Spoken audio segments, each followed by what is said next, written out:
Centre des grands brûlés, ici au CHU de Cocody, dimanche 15 octobre, 17h.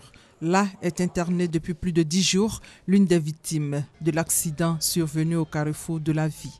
Des images lointaines parce que dispositif de prévention oblige. Sur place, le gouvernement et des experts marocains spécialistes des questions de santé apportent soutien et réconfort aux brûlés, dont Dame Abo Pauline. Nous sommes rendus compte que nous avons beaucoup de chance en Côte d'Ivoire.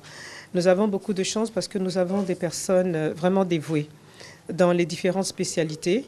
Et nous avons pu, en échangeant donc avec la malade, lui dire que le moral compte énormément dans tout type de maladie et qu'il fallait absolument qu'en dehors des soins qu'on n'a pas arrêté de lui prodiguer depuis qu'elle est arrivée, nous lui avons dit qu'il fallait qu'elle ait le moral. Et on est bien sûr rassuré par son médecin traitant qui, ma foi, aujourd'hui, elle évolue bien. On a mis tout ce qu'il fallait.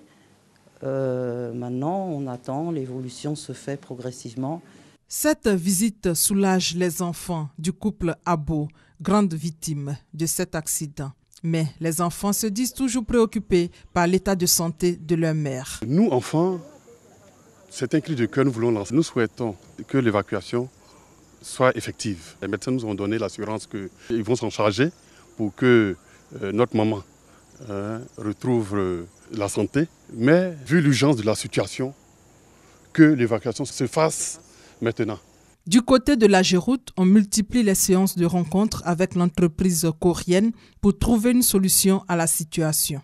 Ces travaux entrent dans le cadre de la coopération avec la Corée, qui a fait don d'un montant de plus d'1 milliard à la Côte d'Ivoire pour un projet pilote qui vise à améliorer la fluidité routière sur ce tronçon.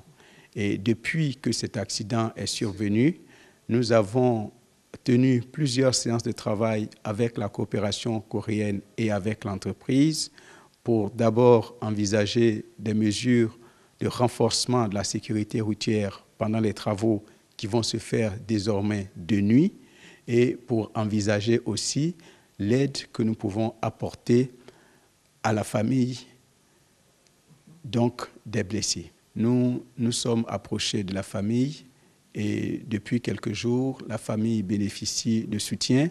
Je voudrais rassurer les membres de la famille que le ministre des Infrastructures économiques a donné instruction à la Géroute que cet appui soit continu jusqu'à ce que la situation s'améliore. Pour rappel, c'est le jeudi 5 octobre dernier qu'un camion benne contenant du goudron chaud s'est renversé sur un véhicule, faisant des victimes dont l'une brûlée par le goudron chaud a été conduite d'urgence au CHU de Cocody.